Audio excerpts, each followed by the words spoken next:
ಅಯ್ಯೋ ಸಾಲ ಆಗೋಯ್ತು, ಅಯ್ಯೋ ಸಾಲ ಆಗೋಯ್ತು, ಅಯ್ಯೋ ನನ್ ಸಾಲ ತೀರಿಸ್ಬೇಕು, ನನ್ ಸಾಲ ತೀರಿಸ್ಬೇಕು ಅಂತ ಯೂನಿವರ್ಸ್ಗೆ ನೀವ್ ಯಾಕೆ ಆ ಸಾಲ ಅನ್ನೋ ವರ್ಡ್ ನ ಅಫರ್ಮೇಶನ್ ಕೊಡ್ತಾ ಇದ್ದೀರಾ? ಸಾಲ ತಗೊಳ್ಳೋದ್ ದಾರಿದ್ರ್ಯ ಅಲ್ಲ, ಸಾಲ ತೀರ್ಸಕ್ ಆಗ್ದಲೇ ಇರೋದು ದಾರಿದ್ರ್ಯ. ಅಂದ್ರೆ ಅತಿ ಬೇಗ ಸಾಲ ತೀರಿಸ್ಬೇಕು ಅಂತ ಹೇಳಿದ್ರೆ ನಮ್ಮ ಪ್ರಾಕ್ಟೀಸ್ ಯಾವ ತರ ಇರ್ಬೇಕು ಅಂತ? ಸಾಲ ತೀರ್ಸೋದ್ರಲ್ಲಿ ಸೋತಿರ್ಬೋದು, ನೀವೇನ್ ಸತ್ತೋಗಿಲ್ಲ ಅಲ್ವಾ? ಸಾಲ ತೀರ್ಸೋದ್ರಲ್ಲಿ ನೀವು ಸೋತಿದ್ದೀರಿ, ಆ ಸೋಲನ್ನ ಒಪ್ಕೊಳ್ಳಿ. ಈ ಸಾಲದ ವಿಷಯಕ್ಕೆ ಆತ್ಮಹತ್ಯೆಗಳನ್ನ ಮಾಡ್ಕೊಳ್ಳೋದು, ಮಾನ ಅವಮಾನಗಳಿಗೆ ಹಂಚಿಕೊಂಡು ಜೀವಹಾನಿ ಮಾಡ್ಕೋಬೇಡಿ. ಸಾಲದ ಸಮಸ್ಯೆಯಲ್ಲಿ ಒದ್ದಾಡ್ತಾ ಇರೋರಿಗೆ ಮತ್ತೆ ಎಲ್ಲ ಸಮಸ್ಯೆಗಳಿಗೂ ಸೇರಿ ಒಂದು ಯಂತ್ರ, ಧನಲಕ್ಷ್ಮಿ ಯಂತ್ರವನ್ನ ನಾವು ಮಾಡಿದ್ದೀವಿ.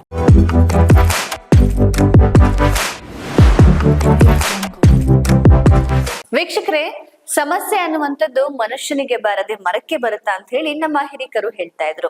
ಒಂದಲ್ಲ ಒಂದು ರೀತಿಯಾದಂತ ಕಾರಣದಿಂದ ಮನುಷ್ಯ ಸಮಸ್ಯೆಗೆ ತುತ್ತಾಗ್ತಾನೆ. ಈ ಸಮಸ್ಯೆಯಿಂದ ಹೊರಗಡೆ ಬರೋದಕ್ಕೆ ಸಾಲದ ಸುಳಿಯಲ್ಲಿ ಸಿಕ್ಕಾಕೊಳ್ತಾರೆ. ಪ್ರತಿಯೊಬ್ಬ ಮನುಷ್ಯನು ಕೂಡ ಸಾಲವನ್ನ ಪಡೆಯುವಾಗ ಯಾವ ರೀತಿಯಾದಂತ ಮನಸ್ಥಿತಿಯನ್ನ ಇಟ್ಕೊಳ್ಬೇಕು, ಸಾಲ ಕೊಡುವಂತವರ ಪರಿಸ್ಥಿತಿ ಮನಸ್ಥಿತಿ ಹೇಗಿರುತ್ತೆ ಅದನ್ನ ಅರ್ಥ ಮಾಡ್ಕೊಳ್ಳೋದು ಹೇಗೆ, ಪ್ರತಿಯೊಬ್ಬರಿಗೂ ಸಾಕಷ್ಟು ಗೊಂದಲವಾದಂತ ವಿಚಾರಗಳಿದೆ ಈ ಸಾಲ ತೆಗೆದುಕೊಳ್ಳೋದ್ರ ಬಗ್ಗೆ, ಕೊಡೋದ್ರ ಬಗ್ಗೆ.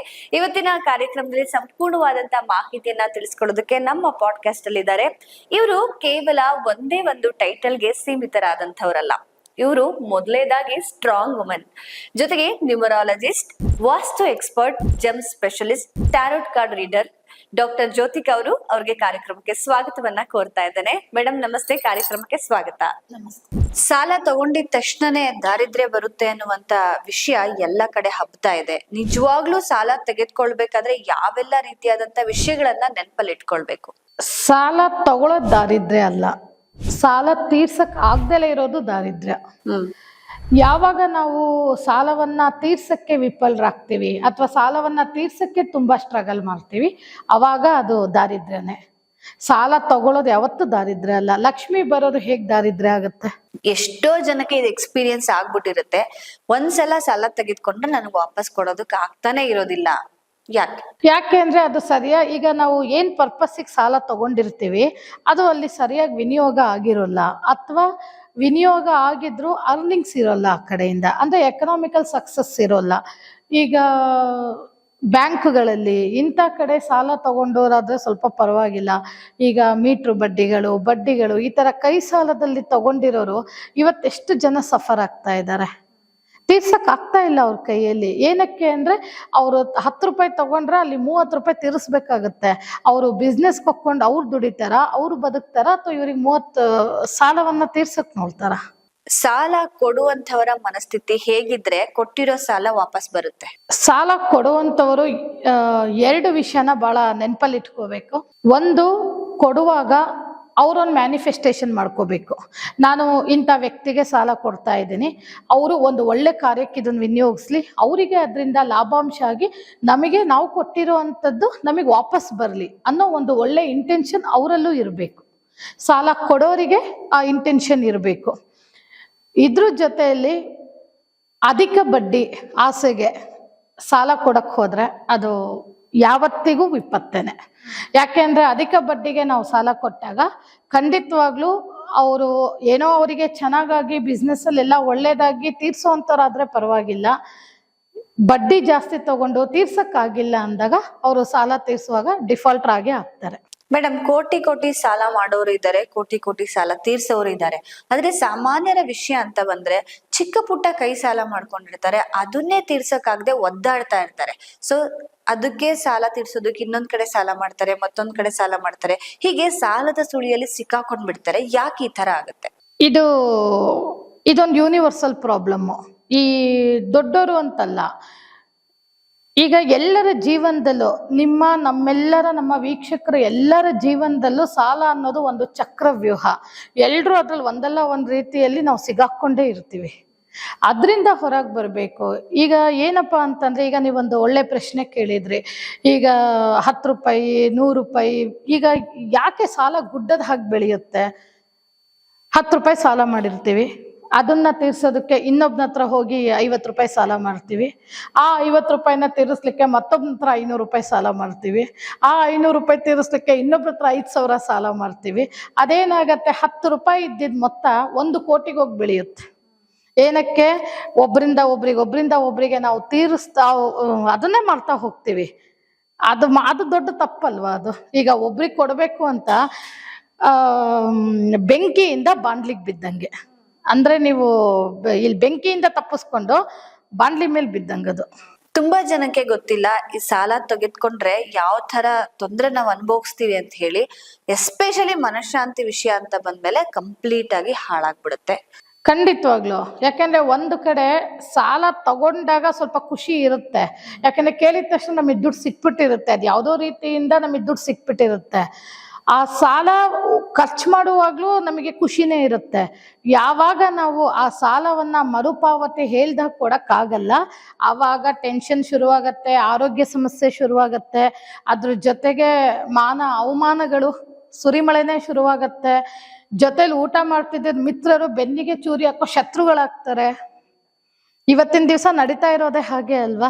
ನಾನು ಇದೊಂದು ಒಳ್ಳೆ ವಿಚಾರ ತಗೊಂಡ್ರೆ, ನನಗೆ ನನ್ನ ಕಚೇರಿಗೆ ನಂದ 2 ವಿಡಿಯೋಸ್ ಆದಾಗ ಸಾಕಷ್ಟು ಕರೆಗಳು ಬಂತು. ಕರ್ನಾಟಕದಿಂದ ಸಾಕಷ್ಟು ಜನ ಕರೆಗಳು ಮಾಡಿದ್ರು. 90% ಆಫ್ ಜನ ನನಗೆ ಫೋನ್ ಮಾಡಿರೋರೆಲ್ಲ ಸಾಲದ ಸಮಸ್ಯೆಯಲ್ಲಿ ಬಳಲ್ತಾ ಇರೋರೇನೆ. ನಿಜವಾಗ್ಲೂ ಇವತ್ತು ಇದು ಒಂದು ಅದ್ಭುತವಾದ ಸಂಚಿಕೆ ಅಂತಾನೆ ಹೇಳ್ತೀನಿ. ಯಾಕೆಂದ್ರೆ ಇದರಲ್ಲಿ ಎಂತೆಂಥ ದೊಡ್ಡ ದೊಡ್ಡ ಪ್ರಭಾವಿ ವ್ಯಕ್ತಿಗಳಿಂದ ಹಿಡಿದು ಚಿಕ್ಕವ್ರು ಕೂಡ ಸಿಗಾಕೊಂಡಿರ್ತಾರೆ. ಇದು ಒಂದು ಯೂನಿವರ್ಸಲ್ ಪ್ರಾಬ್ಲಮ್ ಅಷ್ಟೇ. ಯಾಕೆ ನಮ್ಮ ದೇಶನೇ ಸಾಲದಲ್ಲಿ ನಡೀತಾ ಇದೆ. ವರ್ಲ್ಡ್ ಬ್ಯಾಂಕಿಂದ ಸಾಲ ತಗೊಂಡೇ ನಮ್ಮ ದೇಶ ನಡೀತಾ ಇರೋದು. ಇಡೀ ದೇಶನೇ ಸಾಲದಲ್ಲಿ ಮುಳುಗಿದೆ. ಮತ್ತೆ ಇದಕ್ಕೆ ಸೊಲ್ಯೂಷನ್ಸ್ ಅಂತ ಬಂದಾಗ ನಿಜವಾಗ್ಲೂ ಸಾಲ ಮಾಡಬಾರ್ದು ಅಂತ ತುಂಬಾ ಜನ ಅನ್ಕೊಂಡಿರ್ತಾರೆ. ಬಟ್ ಪರಿಸ್ಥಿತಿ ಹಾಗೆ ಮಾಡೋದಕ್ ಬಿಡೋದೇ ಇಲ್ಲ. ಸಾಲಕ್ಕೆ ಮಾಡ್ಲೇಬೇಕು ಅನ್ನುವಂತ ಒಂದು ಕೆಟ್ಟ ಪರಿಸ್ಥಿತಿ ಎದುರಾದಾಗ ಏನ್ ಮಾಡ್ಬೇಕು? ಸಾಧ್ಯ ಆಗಲ್ಲ ಅದು. ಕೆಲವು ಬಾರಿ ನಾವು ಅನ್ಕೋತೀವಿ ಹೌದು ಸಾಲ ಇಲ್ದಲೇನೆ ಇರ್ಬೇಕು ಅಂತ ನಾವು ಅನ್ಕೋತೀವಿ. ಆದ್ರೆ ಅದು ಎಷ್ಟೋ ಬಾರಿ ಅದು ಅಸಾಧ್ಯ ಆಗ್ಬಿಡುತ್ತೆ. ಕೆಲವರು ಸಾಲ ಎಲ್ಲ ತೀರಿಸ್ಕೊಂಡು ನೆಮ್ಮದಿಯಾಗಿರೋರು ಇದ್ದಾರೆ. ಬಟ್ ಇದೇ ಸುಳಿಯಲ್ಲಿ ಒದ್ದಾಡ್ತಾ ಅದರಿಂದ ಮುಕ್ತಿ ಇಲ್ದನೆ ಒಂದು ಹೆಲ್ತ್ ಹಾಳು ಮಾಡ್ಕೋತಾ ಇದ್ದಾರೆ. ಇನ್ನೊಂದು ಅವ್ರು ಹಾಕೋ ಶಾಪಗಳಿಗೆ ಇವರಿಗೆ ನೆಗೆಟಿವ್ಸ್ ಆಗತ್ತೆ. ಅದ್ರ ಜೊತೆಗೆ ಕಾನೂನು ಕಟ್ಲೆ ಅಂತ ಅದು ಒಂದ್ ರೀತಿ ಹಿಂಸೆ ಆಗ್ತಾ ಇರುತ್ತೆ. ಸಾಕಷ್ಟು ಸಾಲ ತೀರ್ಸೋದು ಅಲ್ಲಿ ಸಾಲ ತೀರ್ಸೋ ಯೋಚನೆನೇ ಬರಲ್ಲ.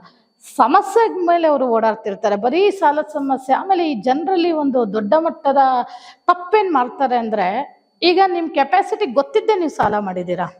ಸಾಲ ಮಾಡಿದ್ಮೇಲೆ ಅಯ್ಯೋ ನಾನು ಸಾಲ ತೀರಿಸ್ಬೇಕು ಅಂತ ಯೂನಿವರ್ಸ್ಗೆ ನೀವು ಯಾಕೆ ಆ ಸಾಲ ಅನ್ನೋ ವರ್ಡ್ನ ಅಫರ್ಮೇಶನ್ ಕೊಡ್ತಾ ಇದ್ದೀರಾ? ಹೇಳ್ಬೇಡಿ ಅದನ್ನ. ನೀವು ಸಾಲ ತಗೊಂಡ ದಿವಸನೇ ನೀವೊಂದು ನಿರ್ಧಾರಕ್ಕೆ ಬರಬೇಕು. ನಾನು ಈ ಸಾಲವನ್ನ 1 ವರ್ಷದೊಳಗಡೆ ಇವ್ರಿಗೆ ಏನು ಹೇಳಿದ್ದೀನೋ ಅದ್ರ ಪ್ರಕಾರ ನಾನು ತೀರಿಸ್ಕೊಂಡು ಹೋಗ್ತೀನಿ. ಆ ಮ್ಯಾನಿಫೆಸ್ಟೇಷನ್ ನಿಮ್ಮಲ್ಲಿ ಇರಬೇಕೇ ವಿನಃ ಅಯ್ಯೋ ಸಾಲ ಆಗೋಯ್ತು ಇದು ಮಾಡ್ತಾ ಇರೋ ದೊಡ್ಡ ತಪ್ಪು. ಇದನ್ನ ದಯವಿಟ್ಟು ಮಾಡಬೇಡಿ. ನೀವು ಸಾಲವನ್ನ ಎಷ್ಟು ಖುಷಿಯಾಗಿ ಅವ್ರ ಕೈಯಿಂದ ತಗೊಂಡಿದ್ದೀರೋ ತೀರ್ಸೋದನ್ನು ಅಷ್ಟೇ ಖುಷಿಯಾಗಿ ತೀರಿಸಿ. ಆಗುತ್ತೆ ಸಮಸ್ಯೆಗಳು, ತುಂಬಾನೇ ಸಮಸ್ಯೆಗಳಾಗತ್ತೆ. ಹೇಳಿ ಟೈಮಿಗೆ ಕೊಡ್ಲಿಕ್ಕಾಗಲ್ಲ. ಅವಾಗ ನಾವು ಮಾತು ತಪ್ತೀವಿ. ಅವರಿಂದ ನಮಗೆ ಸಾಕಷ್ಟು ಕಿರುಕುಳಗಳಾಗತ್ತೆ. ಏನು ಅಂದ್ರೆ ಪಾಪ ಅವರು ಬೇರೆಯವರಿಂದ ಇಸ್ಕೊಂಡು ಕೊಟ್ಟಿರ್ತಾರೋ, ಅಥವಾ ಅವರು ಏನೋ 1-4 ಕಾಸು ಬರುತ್ತೆ ಅನ್ನೋ ಆಸೆಗೆ ಅವ್ರು ಏನೇನೋ ಕಮಿಟ್ ಆಗಿರ್ತಾರೋ ಕೊಟ್ಬಿಟ್ಟಿರ್ತಾರೆ. ಈಗ ಅವರು ಕೊಟ್ಬಿಟ್ಟಿರ್ತಾರೆ, ನೀವು ತಗೊಂಡ್ಬಿಟ್ಟಿರ್ತೀರಾ. ಡಿಫಾಲ್ಟ್ರು ನೀವಾಗಿರ್ತೀರಾ, ಸಾಲ ತಗೊಂಡಿರೋರು ಅಲ್ವಾ? ಹಾಗಾಗಿ ದಯವಿಟ್ಟು ಯೂನಿವರ್ಸ್ಗೆ ಸಾಲ ಮಾಡಿದ್ದೀನಿ ಅನ್ನೋ ನೆಗೆಟಿವ್ ಅಫರ್ಮೇಶನ್ ಕೊಡಬೇಡಿ. ನೀವು ಇಷ್ಟೇ ಅಫರ್ಮೇಶನ್ ಮಾಡಬೇಕು, ನಾನು ಸಾಲ ತಗೊಂಡಿದ್ದೀನಿ, ತೀರ್ಸೋ ಧೈರ್ಯ ಇರೋದಕ್ಕೆ ನಾನು ತಗೊಂಡಿರೋದು, ನನಗೆ ಆ ತಾಕತ್ತಿದೆ. ಇದನ್ನ ಯೋಚನೆ ಮಾಡೋ ರೀತಿಯನ್ನ ಬದಲಾಯಿಸ್ಕೋಬೇಕು. ಮೇಡಮ್, ಸಾಲ ತೆಗೆದುಕೊಂಡಂಥವ್ರು ಯಾವ 3 ಮುಖ್ಯವಾದಂತ ವಿಷಯಗಳನ್ನ ನೆನಪಲ್ಲಿ ಇಟ್ಕೊಳ್ಬೇಕು? ಅಂದ್ರೆ ಅತಿ ಬೇಗ ಸಾಲ ತೀರಿಸ್ಬೇಕು ಅಂತ ಹೇಳಿದ್ರೆ ನಮ್ಮ ಪ್ರಾಕ್ಟೀಸ್ ಯಾವ ತರ ಇರ್ಬೇಕು ಅಂತ? ಈಗ ನೀವು ಇವತ್ತು ಒಬ್ಬರ ಹತ್ರ ಸಾಲ ತಗೊಳಕ್ ಹೋಗ್ತಿದ್ದೀರಾ ಅಂದ್ರೆ, ಫಸ್ಟ್ ನೀವು ಮನೆಯಲ್ಲಿ ನಿಮ್ಮ ಮನೆ ದೇವರಿಗೆ, ನಾನಿವತ್ತು ಸಾಲವನ್ನ ತಗೊಳ್ಳಿಕ್ಕೆ ಹೋಗ್ತಾ ಇದ್ದೀನಿ, ನಾನು ಇದನ್ನ ಸಾಲ್ವಾಗಿ ತಗೋತಾ ಇದ್ದೀನಿ, ಅವರು ನನ್ನನ್ನ ನಂಬಿ ಕೊಡ್ತಾ ಇದ್ದಾರೆ, ಇದು ಸತ್ಕಾರ್ಯಕ್ಕೆ ವಿನಿಯೋಗ ಆಗಬೇಕು. ನಾನೇನು ಅನ್ಕೊಂಡಿದ್ದೀನೋ, ಈಗೇನು ನಾನು ಒಂದು 5,000 ರೂಪಾಯಿ ಸಾಲ ತಗೋತಾ ಇದ್ದೀನಿ, 50,000 ರೂಪಾಯಿ ದುಡಿಬೇಕು, ದುಡಿದು ಇವ್ರಿಗೆ ತೀರಿಸ್ಬೇಕು ಅನ್ನೋ ಮನೋಭಾವನೆಯಿಂದನೇ ಅವ್ರ ಮನೆಗೆ ಹೋಗ್ಬೇಕು. ಇದು ಒಂದು ವಿಚಾರ. ಎರಡನೇ ವಿಚಾರ ಏನು ಅಂದರೆ, ನೀವು ಸಾಲ ತಗೊಂಡಾಗ ನೀವು ಏನಕ್ಕೆ ತಗೋತಾ ಇದ್ದೀರಿ ಅದನ್ನು. ಆಮೇಲೆ ಈಗ ನೀವು 5,000 ತಗೊಂಡ್ರಲ್ವಾ, ನೀವು ಇದನ್ನು 50,000 ಮಾಡಬೇಕು. ಹೇಗೆ? ಅದಕ್ಕೆ ದಾರಿಗಳೇನು? ಈ ದುಡ್ಡನ್ನು ನಾವು ದುಡಿಯೋದು ಹೇಗೆ? ಅದನ್ನು ಫಸ್ಟು ಪಾಸಿಟಿವ್ ಆಗಿ ಯೋಚನೆ ಮಾಡ್ಕೊಳ್ಳಿ. ನಿಮ್ಮ ಪಾಸಿಟಿವ್ ಥಿಂಕಿಂಗಲ್ಲಿ ಮಾತ್ರ ನೀವು ಈ ದುಡ್ಡನ್ನು ಸಾಲವಾಗಿ ತಗೊಳ್ಳಿ. ಮೇಡಮ್, ಈಗ ತುಂಬಾ ಜನ ಸಾಲ ಮಾಡ್ಬಿಟ್ಟಿದ್ದಾರೆ, ಸಖತ್ತು ಅವಮಾನಗಳಾಗ್ತಾ ಇದೆ, ಜಗಳಗಳಾಗ್ತಾ ಇದೆ, ಜೀವನನೇ ಹಿಂಸಾತ್ಮಕವಾಗಿ ಹೋಗ್ಬಿಟ್ಟಿದೆ. ನನಗೆ ಸಾವು ಬಿಟ್ರೆ ಬೇರೆ ಪರಿಹಾರನೇ ಇಲ್ಲ ಅಂತ ಪ್ರಶ್ನೆ ಆಗೋಗ್ಬಿಟ್ಟಿದೆ ಅವ್ರ ಜೀವನ. ಅವ್ರಿಗೆ ಏನ್ ಹೇಳಕ್ ಇಷ್ಟಪಡ್ತೀರಾ? ನನಗೆ ಸಾಕಷ್ಟು ನನ್ನ ಆಫೀಸಿಗೆ ಕರೆಗೆ ಬಂದವರಲ್ಲಿ 90% ಸುಮಾರು ಜನ ಹೆಣ್ಮಕ್ಳು ಗಂಡ್ಮಕ್ಳು ಇದೇ ವಿಷಯವಾಗಿ ನನ್ನ ಹತ್ರ ಮಾತಾಡಿದ್ದಾರೆ.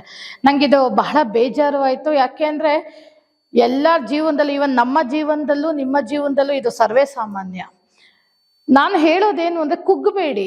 ಈಗ ಸಾಲ ಮಾಡಿಬಿಟ್ಟಿದ್ದೀರಾ, ನಾನು ಹೇಳೋದು ನೀವು ಸಾಲ ತೀರ್ಸೋದ್ರಲ್ಲಿ ಸೋತಿರ್ಬೋದು, ಸಮಯ ತಗೊಂಡಿರೋದ್ರಲ್ಲಿ ಸೋತಿರ್ಬೋದು, ಬಟ್ ನೀವೇನು ಸತ್ತೋಗಿಲ್ಲ ಅಲ್ವಾ, ನಿಮ್ಮಲ್ಲಿ ಧೈರ್ಯ ಇದೆ. ಒಂದು ವಿಷಯ ವೀಕ್ಷಕರೇ, ನಾನು ನಿಮಗೇನು ಹೇಳಲಿಕ್ಕೆ ಇಷ್ಟಪಡ್ತೀನಿ ಅಂದರೆ, ನಮ್ಮಂಥ ಗುರುಸ್ಥಾನದಲ್ಲಿರೋರಿಗೆ, ನಮ್ಮಂಥ ಎಷ್ಟೋ ಜನಕ್ಕೆ ನಿಮ್ಮ ಒಂದು ಲೈಕ್, ನಿಮ್ಮ ಒಂದು ಕಾಮೆಂಟ್ ಇವತ್ತು ಈ ಸ್ಥಾನದಲ್ಲಿ ತಂದು ಕೂರಿಸಿದೆ ಅಂದರೆ, ನಿಮ್ಮಲ್ಲಿರೋ ಒಂದು ಆತ್ಮಸ್ಥೈರ್ಯ ಆಗಲಿ, ನಿಮ್ಮಲ್ಲಿರೋ ಒಂದು ಎನರ್ಜಿ ಯಾವ ಲೆವೆಲಿಗೆ ಇರ್ಬೋದಲ್ವಾ. ಯಾಕೆ ಕುಂತೀರಾ? ಯಾಕೆ ಬೇಡ? ನಿಮಗೆ ಸಾಲ ತೀರ್ಸಕ್ಕಾಗಿಲ್ವಾ? ಆಯಿತು, ಅದಕ್ಕೆ ನೀವು ವ್ಯವಸ್ಥೆ ಮಾಡ್ಕೊಳ್ಳಿ, ಸಮಯನ ಜಾಸ್ತಿ ತಗೊಳ್ಳಿ. ಅಕಸ್ಮಾತ್ ಏನಾದರೂ ನಿಮಗೆ ತುಂಬ ಕಿರುಕುಳ ಆದರೆ, ದಿನನಿತ್ಯ ನಮ್ಮ ಅಧಿಕಾರಿಗಳೆಲ್ಲ ಇನ್ಸ್ಟಾಗ್ರಾಮಲ್ಲಿ, ಸೋಷಿಯಲ್ ಮೀಡಿಯಾದಲ್ಲಿ ಹೇಳ್ತಾ ಇದ್ದಾರೆ, ಯಾರೇ ನಿಮಗೆ ಕಿರುಕುಳ ಕೊಟ್ಟರು ಕಾನೂನು ಕ್ರಮ ಇದೆ. ಹಾಗಂತ ಕಾನೂನು ಕ್ರಮ ಯೂಸ್ ಮಾಡಿ ನೀವು ಸಾಲ ತೀರಿಸ್ಬೇಡಿ ಅಂತ ನಾನು ಹೇಳ್ತಾ ಇಲ್ಲ. ಫಸ್ಟು ನಿಮ್ಮನ್ನು ನೀವು ರಕ್ಷಣೆ ಮಾಡ್ಕೊಳ್ಳಿ. ಯಾಕೆಂದರೆ ನೀವು ಭದ್ರವಾಗಿದ್ರೇ ಅವ್ರು ಸಾಲ ತೀರ್ಸೋಕ್ಕಾಗೋದು. ಅದು ಕೊಟ್ಟೋರಿಗೆ ಅರ್ಥ ಆಗಲ್ಲ. ಕೊಟ್ಟೋರಿಗೇನು ನಾವು ಸಾಲ ಕೊಟ್ಟಿಲ್ಲ ಅನ್ನೋದು ಒಂದೇ ಆಗುತ್ತೆ. ಆದರೆ ಸಾಲ ತಗೊಂಡಿರೋ ಪರಿಸ್ಥಿತಿ ಖಂಡಿತವಾಗ್ಲೂ ಅವ್ರಿಗೆ ಅರ್ಥ ಆಗಲ್ಲ. ಈಗಂತೂ ತುಂಬ ಜನ ನನಗೆ ಕೆಲವರು ಕರೆ ಮಾಡಿ ಹೇಳಿದಾಗ, ಅಸಲು ತೀರಿಸಿದ್ದಾರೆ, ಬಡ್ಡಿ ತೀರಿಸಿದ್ದಾರೆ, ದಾಖಲೆಗಳಿದ್ರು ಬಡ್ಡಿಗೋಸ್ಕರ ಅವ್ರಿಗೆ ಟಾರ್ಚರ್ ಕೊಡ್ತಾ ಇದ್ದಾರೆ. ಇದು ತುಂಬಾನೇ ನನಗೆ ಬೇಜಾರಾಗೋಯ್ತು ಈ ವಿಷಯದಲ್ಲಿ. ನಾನು ಇದ್ರ ಬಗ್ಗೆ ಹ್ಯೂಮನ್ ರೈಟ್ಸ್ ಹತ್ರ ಒಂದ್ಸರಿ ಮಾತಾಡೋಣ ಅಂತಿದ್ದೀನಿ. ಈಗ ಪಾಪ ಬಡ್ಡಿನೂ ಕೊಟ್ಟಿದ್ದಾರೆ, ಎಲ್ಲ ವಿತ್ ರೆಕಾರ್ಡ್ಸ್ ಇದೆ, ಇನ್ನೂ ಬಡ್ಡಿಗಾಗಿ ಅವ್ರಿಗೆ ಟಾರ್ಚರ್ ಕೊಡ್ತಾ ಇದ್ದಾರೆ. ಈ ರೀತಿಯಲ್ಲಿ ಇದು ನನಗೂ ಬಹಳ ಬೇಜಾರಾಗೋಯ್ತು. ದಯವಿಟ್ಟು ವೀಕ್ಷಕರೇ, ನಾನು ನಿಮಗೊಂದು ವಿಷಯ ಹೇಳ್ತಾ ಇದ್ದೀನಿ. ಸಾಲ ತೀರ್ಸೋದ್ರಲ್ಲಿ ನೀವು ಸೋತಿದ್ದೀರಿ, ಆ ಸೋಲನ್ನ ಒಪ್ಕೊಳ್ಳಿ, ಕ್ಷಣಕ್ಕೆ ಒಪ್ಕೊಳ್ಳಿ. ಮಾನ ಅವಮಾನಗಳು ಆಗುತ್ತಾ? ಫೇಸ್ ಮಾಡಿ, ಏನು ಮಾಡ್ಲಿಕ್ಕಾಗಲ್ಲ. ಆಗಬಾರ್ದು, ನಮ್ದೊಂದು ಕರ್ಮ ಅನ್ಕೊಳ್ಳೋಣ. ಆದರೆ ಒಂದು ದಿವಸ ಬರುತ್ತೆ ವೀಕ್ಷಕರೇ, ಸಾಲವನ್ನ ತೀರಿಸ್ತೀವಲ್ಲ, ಅವತ್ತಿನ ದಿವಸ ನಾವೇನು ಅನ್ನೋದು ಅವ್ರಿಗೆ ಗೊತ್ತಾಗತ್ತೆ. ದಯವಿಟ್ಟು ಈ ಸಾಲದ ವಿಷಯಕ್ಕೆ ಆತ್ಮಹತ್ಯೆಗಳನ್ನ ಮಾಡ್ಕೊಳ್ಳೋದು, ಮಾನ ಅವಮಾನಗಳಿಗೆ ಹಂಚ್ಕೊಂಡು ಜೀವಹಾನಿ ಮಾಡ್ಕೋಬೇಡಿ. ನೀವು ಬದುಕಿದ್ರೆ ಎಷ್ಟೇ 1,000 ಕೋಟಿ ಬೇಕಾದ್ರೂ ಸಂಪಾದನೆ ಮಾಡ್ಬೋದು. ಈ ಸಾಲದ ತ್ರಿಶೂಲದಿಂದ ದಯವಿಟ್ಟು ಅಮೂಲ್ಯವಾದ ಜೀವವನ್ನು ಹಾಳು ಮಾಡ್ಕೋಬೇಡಿ. ಈ ನಿಮಗೆ ಸಾಲ ತೀರ್ಸೋ ಸಮಸ್ಯೆ, ಸಾಲ ತೀರ್ಸೋಕ್ಕೆ ದಾರಿಗಳು ಬೇಕಾದ್ರೆ, ಅಂದರೆ ನಿಮಗೆ ಒಂದು ರೀತಿಯಾದ ರೆಮಿಡೀಸ್ ವೈಸು ನಾವು ಕೆಲವು ಪರಿಹಾರಗಳನ್ನ ಹೇಳ್ತೀವಿ, ಅದನ್ನ ನೀವು ಮಾಡ್ಕೊಳ್ಳಿ. ಅದನ್ನ ಮಾಡ್ಕೊಳ್ಳೋದ್ರಿಂದ ಎಷ್ಟೋ ಜನ ನಮ್ಮಲ್ಲಿ ಸಾಲ ತೀರಿಸಿ ಇವತ್ತು ನೆಮ್ಮದಿಯಾಗಿದ್ದಾರೆ. ದಯವಿಟ್ಟು ಮತ್ತೊಮ್ಮೆ ನಾನು ಹೇಳ್ತಾ ಇದ್ದೀನಿ, ಯಾರು ಸಾಲಕ್ಕೋಸ್ಕರ ಹೆದ್ರಿ ಅಮೂಲ್ಯವಾದ ಬದುಕನ್ನು ಹಾಳು ಮಾಡ್ಕೋಬೇಡಿ.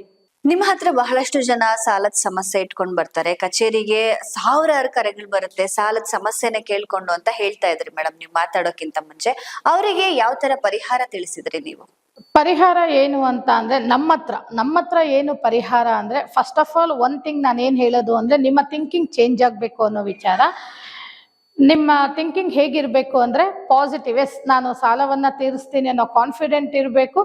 ಜೊತೆಯಲ್ಲಿ ನಾವು ಈ ಸಾಲದ ಸಮಸ್ಯೆಯಲ್ಲಿ ಒದ್ದಾಡ್ತಾ ಇರೋರಿಗೆ ಮತ್ತು ಎಲ್ಲ ಸಮಸ್ಯೆಗಳಿಗೂ ಸೇರಿ ಒಂದು ಯಂತ್ರ, ಧನಲಕ್ಷ್ಮಿ ಯಂತ್ರವನ್ನು ನಾವು ಮಾಡಿದ್ದೀವಿ. ಹೇಗೆ ಅಂದರೆ, ಈ ಧನಲಕ್ಷ್ಮಿ ಯಂತ್ರ ಅಷ್ಟಲಕ್ಷ್ಮಿ ಸಮೇತ ನಿರ್ಮಿತವಾದ ಈ ಯಂತ್ರದಲ್ಲಿ ನಿಮಗೆ ಸಂಪೂರ್ಣವಾಗಿ ಒಂದು ಶಕ್ತಿಯನ್ನು ತುಂಬಿ ಮಾಡಿರ್ತೀವಿ. ಈ ಧನಲಕ್ಷ್ಮಿ ಯಂತ್ರವನ್ನು ಮನೆಯಲ್ಲಿ ತಗೊಂಡು ಪೂಜೆ ಮಾಡೋದ್ರಿಂದ ನಿಮಗೆ ಸಾಲ ಬಾಧೆ ನಿವಾರಣೆ, ಹಾಗೆ ನಿಮ್ದು ಏನೇ ಆರೋಗ್ಯದ ಸಮಸ್ಯೆ ಆಗಿರ್ಬೋದು, ಸರ್ವ ಸಮಸ್ಯೆಗಳಿಗೂ, ಅದರಲ್ಲೂ ಎಸ್ಪೆಷಲಿ ಫೈನಾನ್ಷಿಯಲಿ ಯಾರ್ಯಾರು ಸ್ಟ್ರಕ್ ಆಗಿದ್ದೀರಾ, ಯಾರ್ಯಾರಿಗೆ ದುಡ್ಡು ಬರಬೇಕು, ಮತ್ತು ಯಾರ್ಯಾರು ಸಾಲದ ಬಾಧೆಯಲ್ಲಿ ಒದ್ದಾಡ್ತಾ ಇದ್ದೀರಿ, ಎನಿ ಫೈನಾನ್ಷಿಯಲ್ ಪ್ರಾಬ್ಲಮ್ಗೆ ಈ ಧನಲಕ್ಷ್ಮಿ ಯಂತ್ರ ಖಂಡಿತವಾಗ್ಲೂ ನಿಮ್ಮ ಮನೆಗೆ ಬಂದ 90 ದಿವಸಗಳಲ್ಲಿ ನಿಮಗೆ ಒಂದು ರಿಸಲ್ಟ್ನ ಕೊಡಕ್ಕೆ ಶುರು ಮಾಡುತ್ತೆ.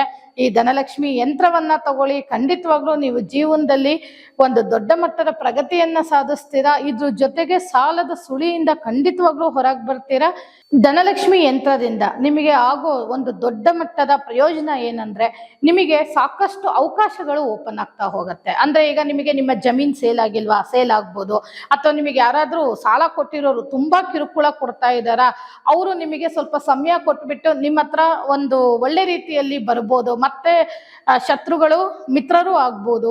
ಇದ್ರ ಜೊತೆಯಲ್ಲಿ ನಿಮ್ಮ ಮನೆಯಲ್ಲಿ ಯಾರು ದುಡಿತಾ ಇರ್ತಾರೆ ಅವ್ರಿಗೇನಾದ್ರೂ ಹಣದ ಸಮಸ್ಯೆ ಸ್ಟ್ರಕ್ ಆಗಿದ್ರೆ ಅವರಿಗೆ ಇನ್ನೂ ಪ್ರಮೋಷನ್ಸ್ ಜಾಬ್ಸ್ ಅಲ್ಲಿ, ಮತ್ತೆ ನಿಮಗೆ ಮನೆಯಲ್ಲಿ ವಾಸ್ತು ಸಮಸ್ಯೆ ಇದ್ರೂ ಕೂಡ ಈ ಯಂತ್ರ ತುಂಬಾನೇ ಒಳ್ಳೆ ರೀತಿಯಲ್ಲಿ ಒಂದು ಆಕ್ಟ್ ಮಾಡತ್ತೆ. ಇದ್ರ ಜೊತೆಯಲ್ಲಿ ಇನ್ನೊಂದೇನು ಅಂತಂದ್ರೆ, ಸರ್ವ ಸಮಸ್ಯೆಗಳಿಗೂ, ಅದರಲ್ಲೂ ಎಸ್ಪೆಷಲಿ ನೀವು ಅಡವಿಟ್ಟ ಚಿನ್ನ, ನೀವೇನಾದ್ರೂ ಅಡವಿಟ್ಟ ಚಿನ್ನ ಹೋಗ್ತೀರಾ, ಬಿಡಿಸ್ಕೋತೀರಾ, ಮತ್ತೊಂದು ತಿಂಗ್ಳಿಗೆ ತಗೊಂಡೋಗಿರ್ತೀರಾ, ಈ ಸಮಸ್ಯೆಗೆ ಇದು ರಾಮಬಾಣ ಅಂತಾನೆ ಹೇಳ್ತೀನಿ.